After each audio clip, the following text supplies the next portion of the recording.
when it comes to investing, ideally, you want to learn from others as opposed to learning the hard way. You plop in a few $1,000,000, you lose a chunk, you sell it near the bottom, a portion of it, it rides back up, and in hindsight, you're like, oh, I should have played it out different. That could be a very expensive lesson. That could cost you $500,000 right there. You'll never get that back. That's a good learning lesson that I think a lot of people have to go through, including myself earlier in life. I had to experience that. One thing is to read it in a textbook. Another is to see your net worth drop by 30%. But I think the value a good advisor can bring is the line I like to say is, when is the last time you did something for the first time and you did it right?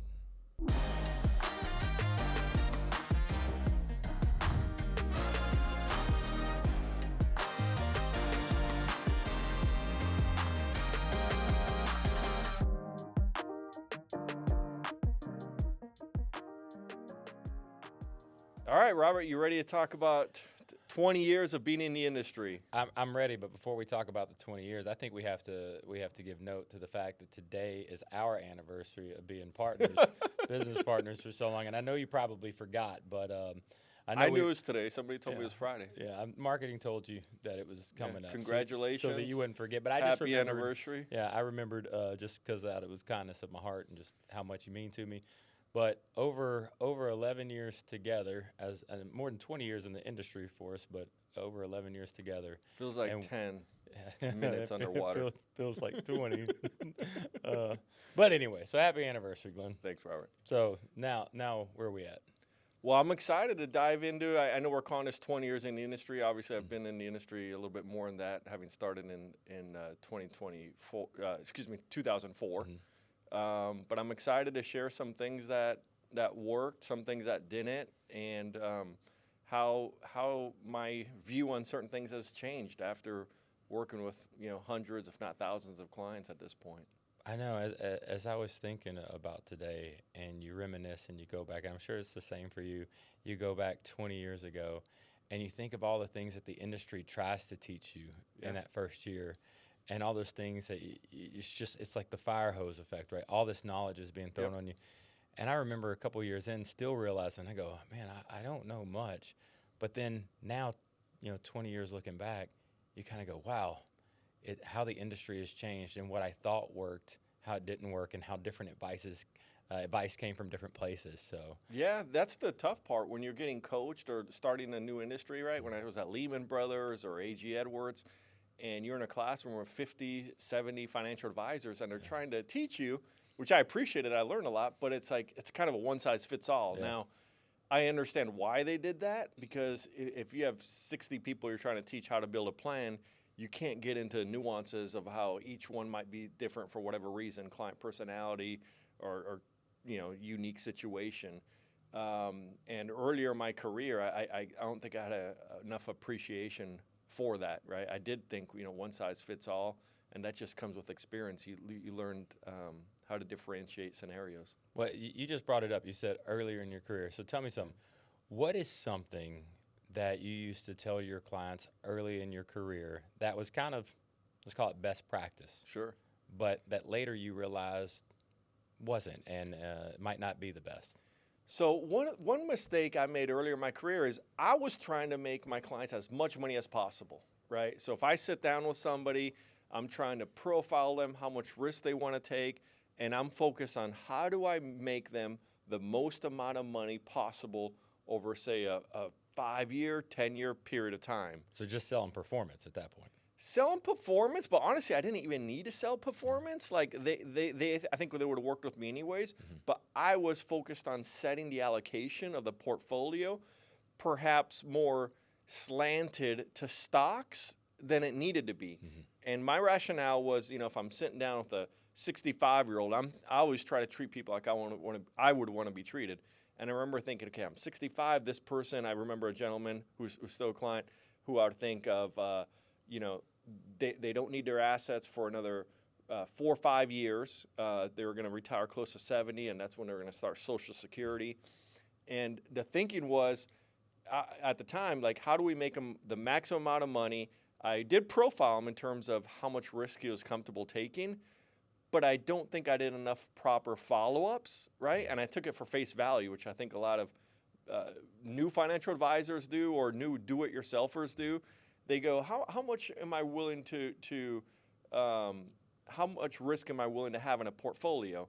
And a lot of times people are willing to have much more risk than they say they want more risk than they do in reality. What I mean by that is they'll say, okay, so if I have, let's say, 80% of my portfolio in stocks, I'll make whatever, 8 to 10% in this portfolio over the next decade. That sounds better to me than having 50% of my portfolio in stocks and making 5%. Therefore, the client may say, I want that more aggressive one.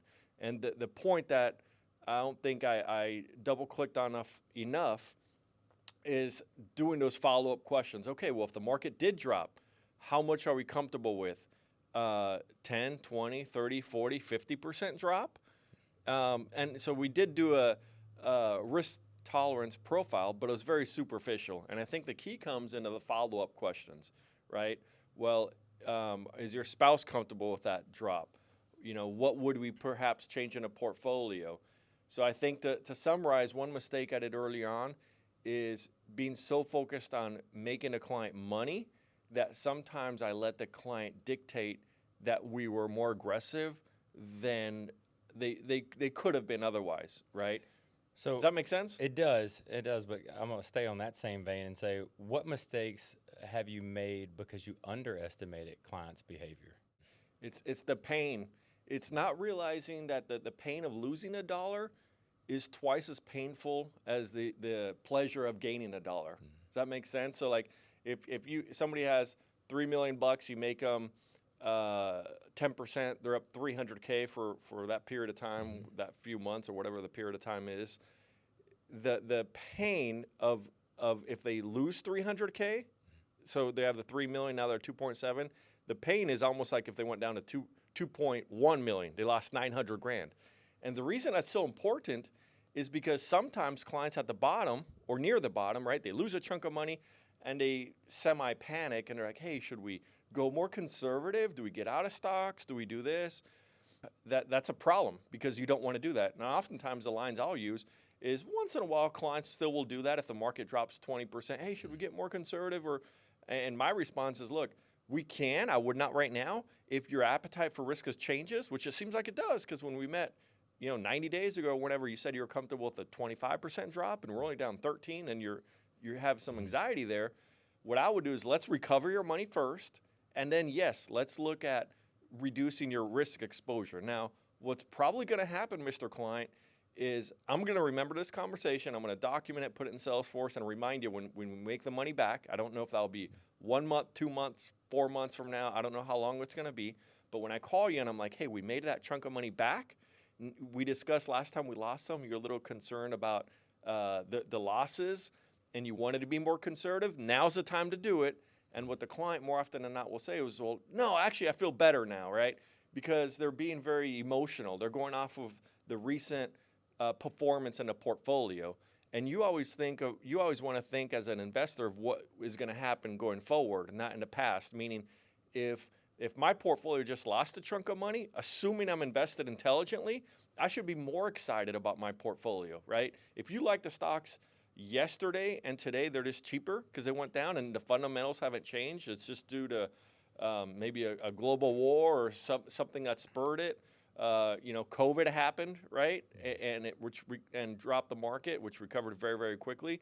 You want to look at how these plays will affect the market, how you think they're going to recover, but you want to do all that thinking before the bad times happen and determine what is my appetite for risk. You want to determine that in the good times. And if you missed a boat, meaning you invested in a portfolio, you lost a chunk of money, and now you wake up and you go, you know what? I'm not comfortable with that amount of risk.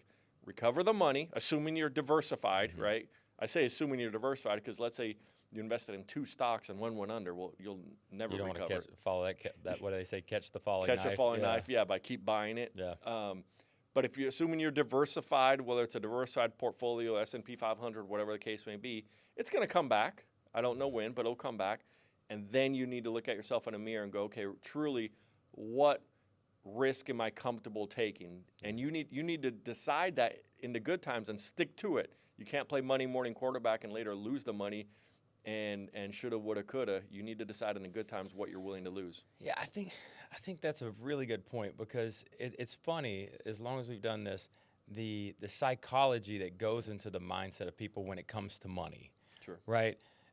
How come the financial industry is the only industry when it comes to like investing in the stock market is the only thing that I've ever seen to when it's up and it's doing really well, we want to go in. We want to get more aggressive. And then when it's down, we want to get more conservative. But if everything else in life was that same way, like if you went to the grocery store and your favorite steak, like you bought 10 steaks every time you went to the grocery store, and if you went and it doubled in price, you may not be buying any steak at all that day. But if it was cut in half, you'd probably buy double just to stack up. Sure. But in the stock market, and I think people can relate to this. In the stock market, the market goes down, and they don't see it as on sale as they should. Common sense leaves. That's true, and we have people that, if you look at their resumes, they're very intelligent business owners, executives, and even them sometimes they get emotional. And I think the reason why, using the examples you're saying, you're buying a steak or a car or whatever, and if it's on sale, at that point you're the consumer, right? So you can feel the discount you're getting. The car was $50,000, now it's $47,000. You feel like that's a win. With stocks, it's different because it's hard for people to internalize that. They have a couple $1 million, now they have 1.8. Why is that going to make me feel good? Because you still got the dividends and your dollar cost averaging buying more shares. Hopefully you're still saving and you're adding, right? If you're retired, that's a different ballgame because you should have some fixed income, some corporate bonds, government bonds, money markets, some other things to offset the stocks going down and to give you that cash flow to live on while the stock market recovers. Yeah. But I think it's an emotional thing, man. You've worked your whole life to accumulate these assets, and you see it go down on paper, and it's in front of your face. If you own a home, let's say it's $700,000 home, and it drops 10%, people don't even really care. In fact, they might be happy because their property taxes might go down. Right. But in the stock market, it's different. They look at it and they can log in for better or for worse. They can log in and every second that the stock market's open, see it go up and down. And some people put too much value on that and internalize that and let them affect if they have a happy day or a sad day. Yeah, I love working with clients and educating them on how when the stock market drops, if you're ahead of things, if you have a plan in place, how the stock market drops, that can be a good thing. We welcome it. That volatility creates the opportunity you can take advantage of. Yep. But retraining the psychology in their brains of what it looks like to lose money. Yeah. You've only lost if you sell, a lot of people will say, but that becomes a buying opportunity when it dips. And I love working with clients to help them understand that. I'll add on that. I think 100% agree. I think that's a value sometimes an advisor brings. It helps clients figure that out. Or if you're a do-it-yourselfer investor, you figure that out on your own, which is the market will recover. And that's a good learning lesson that I think a lot of people have to go through, including myself earlier in life. I had to experience that. One thing is to read it in a textbook. Another is to see your net worth drop by 30%, right? But I think the value a good advisor can bring is the line I like to say is to people is, when is the last time you did something for the first time and you did it right? Right? Yeah. When is the last time you did something for the first time and you did it right? I've only heard one good answer. It was at the seminar. Which one was that? It was the one. It was actually 2 months ago, where we did one because I know you like to say somebody got saved or something. Yeah, is that yeah. It? Okay. Somebody got saved. I was like, all right, that's a valid answer right there. Well, sometimes people will say, "Hey, I married so and so because they're with their spouse," and then I say, "It's well, not over yet." Yeah. But hopefully the reason it works, but yeah, I'm just trying to be smart. You know what? But the reason that matters is when it comes to investing, ideally you want to learn from others or learn from a book. Learn from a book or an advisor, as opposed to learning the hard way. You plop in a few $1,000,000, you lose a chunk, you sell it near the bottom, a portion of it, it rides back up, and in hindsight, you're like, oh, I should have played it out different. That could be a very expensive lesson. That could cost you $500,000 right there. You'll never get that back. Yeah. Right. So we're talking about planning and having that kind of plan in place. Sure. Having the difficult conversations today so that the clients are okay when that dip happens. Yep. So let me ask you this. Yeah. Art, tell me about a time that you've had a plan look perfect on paper, but fell in real life. So one example that I think of, I mean, I can think of 1,000, but the one that jumps in my mind is we have a gentleman who had enough for retirement. Everything was going to be fine. We had a financial plan that built, I would say, as best humanly possible, right? We had inflation, we had healthcare, we had Social Security analysis, Roth conversion analysis. We had everything that I think you would want in a plan, and he was going to be fine. And then a couple years into it, what happened? And by the way, most of the money was qualified, meaning IRA money. Taxes. So you would have to pay taxes when you take it out. That's right. So a couple years into it, he's like, "Hey, Glenn, I need a 200K net, which means 300K gross." And he wanted like is it a Stingray? You're a boat guy. Sea Ray. That's more important. Stingrays are a little lower on the. Okay, Sea Ray. Yeah. And he wanted a Sea Ray because he's always wanted a boat, and he's never had one. And we punched it in a plan, and kind of got him out of what we call a confidence zone. So it hurt him, but he could if there's no additional unexpected expenses, he would be okay, right? So we get him those funds. He buys a Sea Ray. He loves it. Invited us on it. Had a good time. But then a few years later, calls in, "Hey, I want to go to Disney World and take my grandchildren." I'm like, "Okay, that's great. How, remind me how many grandchildren you have." I knew how many kids he had, but and he had a lot of kids, but I didn't remember how many grandchildren. And he had 19. And so taking 19 grandchildren, most of them, I don't know if I can't remember if it was because of their age or whatnot, but most of them went first class to Disney. They're there a week, staying at a 5-star resort on property, on the premise of Disney World. That ran about 100K net, right? Yeah. 19 kids, plus I can't remember how many parents went. I've taken the kids for a few days, and I'm sorry. they're About the cost, or you? Both. Sorry, feel sorry for me for walking all those miles, but then the cost was outrageous. Disney World's proud. Yeah, and I'm not saying, by the way, I'm not saying Sea Rays are bad. I'm not saying Disney World is bad, although maybe I am. But what I'm trying to say is if these aren't in the budget, you're going to have a problem. And I think that's probably the simplest way people screw up their retirement is they have a plan and they don't stick to it. A few years later, gentlemen needed teeth, right? Teeth are expensive. And again, that's one of those things I would maybe break the plan because I definitely don't want, I would like to have my teeth. But that can be 30, 40K. So you have to budget miscellaneous, but it's hard to budget depending on your net worth, a 300K Sea Ray, a 100K trip to Disney World. So I guess a mistake that happens, that it's one of those that I think over time I've gotten better at explaining to clients why that decision may or may not be wise. And earlier in my career, I would try to use words to verbalize why that decision is smart or unwise.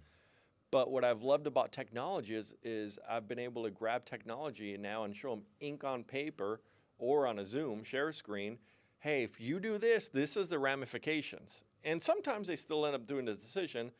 But I found most people, if you get the right information in front of them, they're going to make the right decision, right? If you show them, look, if you do this, this is how it's going to hurt you in 12.2 years from now.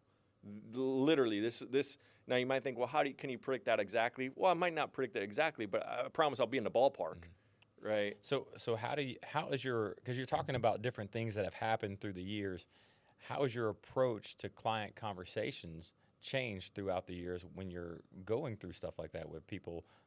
Something always seems to come up. Yeah. So how's that conversation changing over the 2 decades? So it's changed a few ways. So I use technology more to kind of explain it in real time what's changing. But at the same time, I think earlier in my career, I leaned a lot on graphs, right? Different spreadsheets. I'd be like, hey, Mr. Client, this is what you need to do and why. And I think I was speaking maybe 80% of the time. And now the longer I do it, the less I'm doing the speaking and the more I'm trying to ask intelligent questions to dive down to what is important to the client and figure out the need. Oftentimes, if you ask the right question, the client's going to give you the answer, right? So I would say what's changed is I'm leaning less on graphs and just slides and more just on trying to be a good active listener, asking the right questions, to dive deep to find out what's important and how am I going to help this person reduce their anxieties and concerns? Staying with that, you talk about explaining things. What financial planning tool sounded good, like tactics sounded good in life, but in best practice, it wasn't?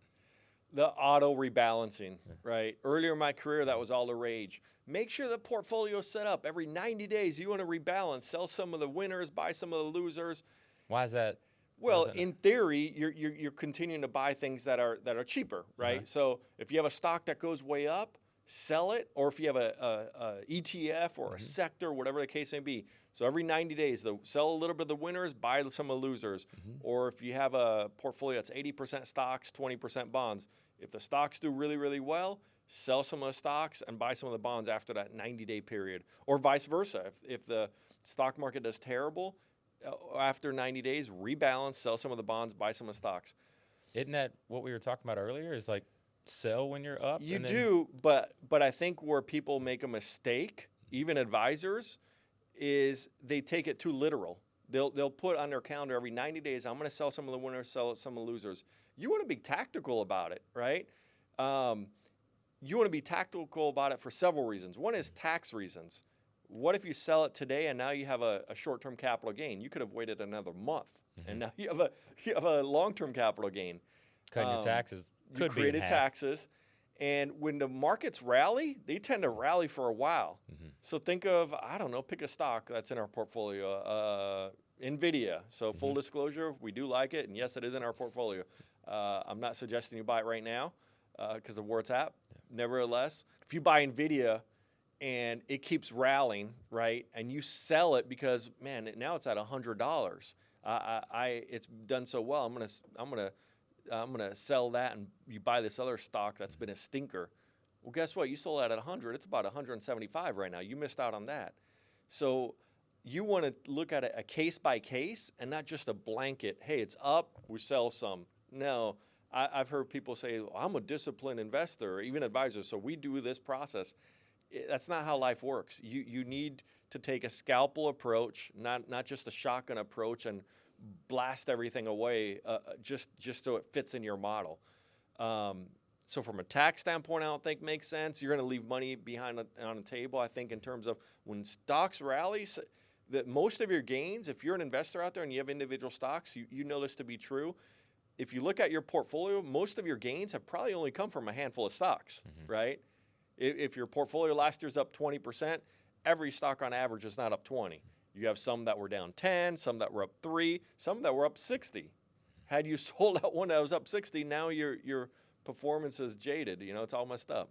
Yeah, it sounds good though. So what's a piece of industry wisdom that doesn't hold up in real life?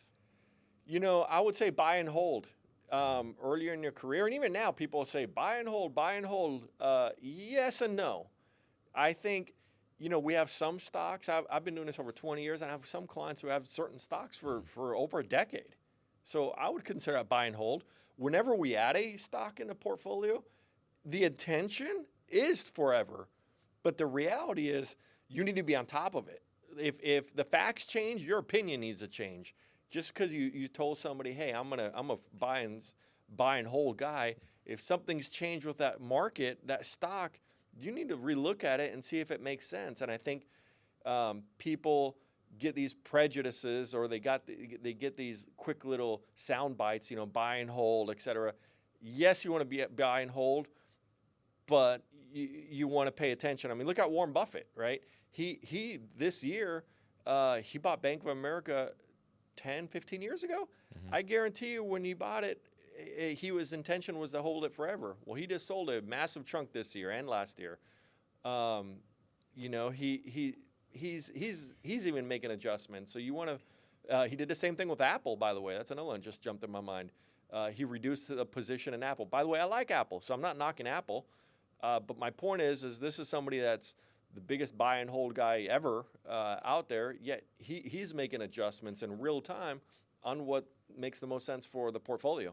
So what's a popular piece of kind of investment advice that's technically correct, but often misused? I would say no debt, right? I don't think you should have credit card debt per se.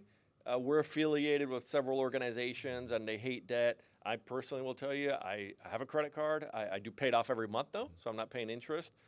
In terms of mortgages, well, let me back up. Credit card, you should never have recurring debt on it. So let me be clear on that. I'm not advocating you have a 20% credit card debt, but if you're paying it off every month, I see no issue with that. But in terms of mortgages, a lot of people out there think, you shouldn't have a mortgage, period. I disagree with that. If you have a mortgage locked in at 2.2%, 2.5, 2.75, I think an average portfolio over time, not every year, but over 10 years, and again, 2 out of 10 years you'll probably lose money, but over 10 years, I think you're going to beat that 2.75, right? So, let me ask you a question on that. Maybe a little bit of a curveball, but you're used to this. So I think that is a hot topic for people. Like, oh, I want to pay my house off. Well, what's your interest rate? Yep. Well, 2.5. Well, the math in any financial plan is going to say don't pay it off. That's right. But what do you tell somebody has anxiety, losing sleep? Like, having that piece of debt is causing stress in their life. Well, you read my mind. That's the one exception, right? And that goes back to having some experience, because earlier in my career, I'd be like, look at the math. And what I've learned to ask people is, well, tell me about how much anxiety is this mortgage giving you? And I ask not knowing the answer, because sometimes people will say, I have zero anxiety. I have no problem having a 2.5% mortgage. I just don't know if it makes sense. And then I show them the math. Other people flat out tell you I have massive anxiety. Their parents went bankrupt or something, or they've had this mortgage or a mortgage their whole life and they just don't want it. That's different. That's different. And I could totally understand. You could have a mortgage, I suppose, at 0%. And if you're losing sleep at night, then yeah, that's a different picture. It might make sense to go ahead and pay off the mortgage. What good does it do to you to make more money if you're going to die sooner due to a heart attack, or you're just not enjoying life because that's a cloud over your head, Yeah, we always tell people, don't let fear make you do a knee-jerk reaction in the market, but this is a different type of fear. Yep. This is an anxiety, and we can educate all we want, and we're there to be partners with people, but sometimes, if it's keeping them up at night, we want our clients to live a happy life. So that's right. Get it. So what's a buzzword or a trend in the industry that you just didn't buy into over the years? Something that it's been hot now for a decade is this robo-advisor that hey, robo-advisors are going to take over the world. I think the way technology is changing, a lot of this technology will be helping advisors be more efficient, give better advice, do better planning. And maybe in 50 years, I don't know, maybe there's a hologram that can do it, but I think one thing that people underestimate. You want a hologram of you? Is that what you're saying? Well, if it's the thing is, if it's a hologram, I can make it better looking than me, right? That's the whole point. That won't take much. Maybe it shaves a few pounds off you too.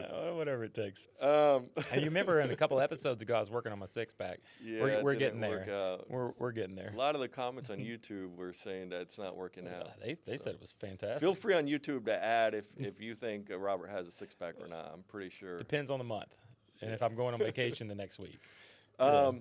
But the robo-advisor, I think technology is helping advisor be efficient. But at the end of the day, I mean, man, if it's me, and I need a surgery, right? Honestly, I might even be okay one day a robot to cut me open. But at the end of the day, I want a human being standing by that robot to make sure if it malfunctions or leaves a tool inside me or something, right? That it's literally somebody's neck that I can wring if something happens. Yeah. Plus the human emotion part of it. You can't get that from a robot. Yeah. Well, and asking things. Yeah. I mean, I think if a robot, now who knows it, right? If we want to play that game many, many years in the future, but like today, there's not that empathy, there's not that understanding, there's not that follow-up question, there's not the experience. Well, I mean, I think a lot of people can feel the frustration. I feel like when I call my bank and I'm talking to a recording and it's trying to hear what I'm saying, I'm like, just how many times do you go, just get me a representative. Yeah. Just get me a representative. I can't tell you. Just repeat it like a broken record. Give me a representative. Somebody picks up the phone because I'm tired of the robo stuff. That reminds me. Several years ago, about 10 years ago, hopefully he doesn't mind me saying this, about a decade ago, my son, because my wife's Ecuadorian, first language Spanish, as is mine, having grown up in South America. But my son was doing an exam on his computer, and he had to repeat he had to repeat what was it's kind of not related, but popped in my mind in terms of talking to a computer. He had to repeat the language, and it was, "Where's the restroom?" And so he had to say, "Where is the inodoro? ¿Dónde está el inodoro?" Which, by the way, in Ecuador, where I live, you don't use the word inodoro, but I think that's more of a Mexican, Spanish. Yeah. Okay. And so we hear him from the office. We're eating dinner. ¿Dónde está el inodoro? ¿Dónde está el inodoro? ¿Dónde está el inodoro? Like 15 times, but I could just see Lucas doing this, by the way, especially 10 years ago. he's like literally almost in tears because it doesn't understand where the restroom is. But it goes back to robot. Imagine I lose half my net worth. I'm like, what should I do? And it's like it's asking you some dumb question or it doesn't understand. Man, it's one thing if you're making a doctor appointment using a robot. If this is half my net worth and I've worked 35 years to build this asset and I'm losing money and I'm trying to communicate and it's either not communicating right, doesn't understand me, or not giving me an answer that I'm buying, I just think that's very hard for a robo-advisor to replicate anytime soon. Yeah, I remember when Robo-Advisors came out, and I remember, I won't lie, I remember thinking, I was a little concerned, like, how is this going to change the industry? It sounds exciting, and it was all the rave, right? People were diving into it because it's less fees, and it truly goes into that you get what you pay for kind of thing. And it's still around today, but it's not as hot because people have left wanting that human connection, wanting more than just a robot picking investments that in the bad times sometimes don't work out as they planned, as we've experienced. Vanguard. People talk about Vanguard, low fees. They've promoted themselves over the years for low fees. They even came out with an article. You're going to talk about the article that came out a few years ago? Okay, do it. 2013, 2015? That sounds right. Yeah, it's so about somewhere 10 in years there, old. don't quote me on it, but they came out with an article, even though they promote themselves as low fees and robo-advisors, that having a wealth manager, having a financial advisor is worth a 3%. That's a 3% return extra in some way. Yeah. So even them, that's kind of their pitch for low fees, is saying how much an actual advisor can mean to you in the long run. And so it's a great article from them. And I think half of that 3%, they think, if I'm going off memory here, but I think it's 1.5%. So half that they attribute to behavior finance, right? Having somebody talk to the client about what makes sense in that moment. Yeah. That's massive. If you think of like a mutual fund return or an S&P 500 return, you might look at it on the surface and be like, it's X. Most people don't make what the average return is. Why? Because they're getting in and out, right? So that alone right there is going to make your performance be significantly different than what's advertised. Well, and I don't want to call anybody out or say anything incorrect, but over the years, we've seen some things that robo-advisors, because they don't have that brain behind it or that human emotion, that the market's gone up a lot or dropped a lot. It makes knee-jerk reactions because that's the algorithm inside of it. That's the technology. And it ends up not being what the person thought they were getting. True. So, very true. Okay, to wrap us up, 20 years in the industry, what's one of the biggest things you've learned? What's one of the biggest takeaways of 20 years in this industry? Or more than 20? That's a good question. Thank you. I would say that, numbers matter, but I would say trust matters more. Does that make sense? To me, but elaborate a little bit. I mean, I think it matters like when what somebody's showing you in terms of rate of return, showing you of risk or inflation, and that all matters, but I think the trust of somebody that shows you those numbers and that has that relationship with you is more important. That's not to say performance doesn't matter. No. Right. Of course it does, right? Performance is arguably the most important thing.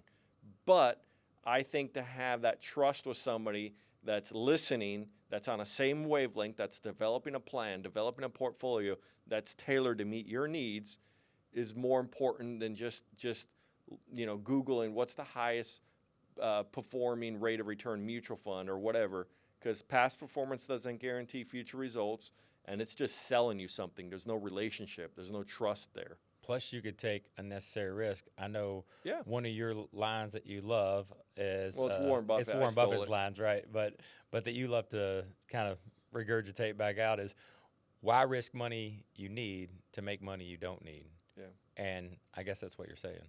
Exactly. Well, perfect, Glenn. Before we jump out, any last takeaways, any last ideas, or something you want to say? Well, you know, the reason I got in this industry is my parents, as you know, were missionaries for nearly 40 years, dedicated their life to serving others. Didn't want to do that, although my brother ended up going in that route. You're serving others right now. That's my angle, right? My mom laughs. She's like, I got one for the money. I guess that would be me. One for the God, which is my missionary brother. One for the show. I got a brother who's a stand-up comedian, and then my sister who's a nurse, married with a gentleman in the U.S. Army. Yeah. But I think the reason I got in this business, you know, I wanted to give back to others in a certain way, as you just mentioned. I like numbers. I've always liked numbers.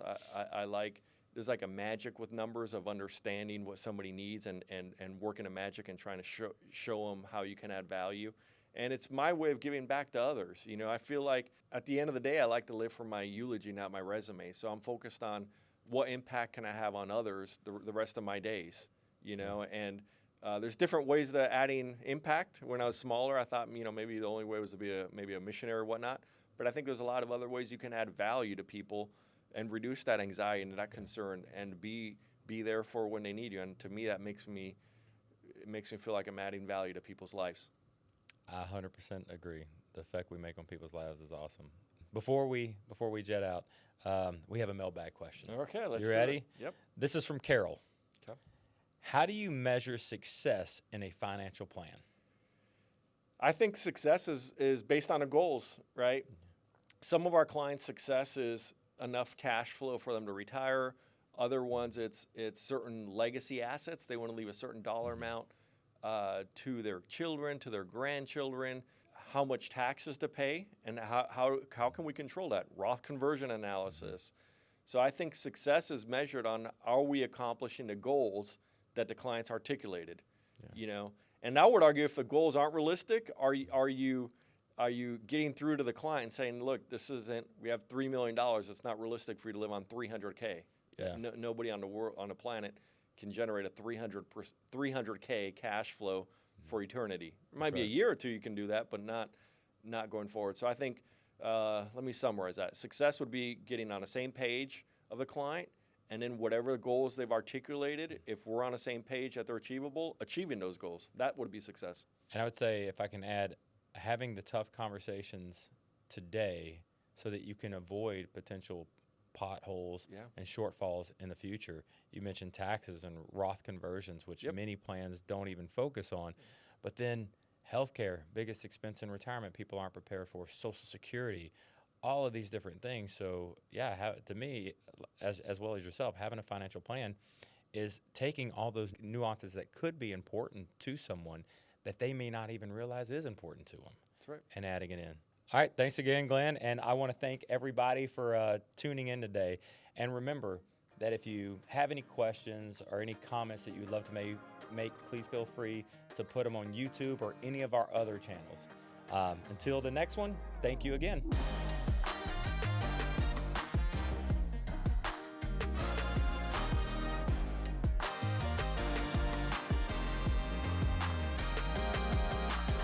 Would you get liposuction if you needed it? Probably. I would let you borrow money if you needed it for that. Dude. That's how much I care about you.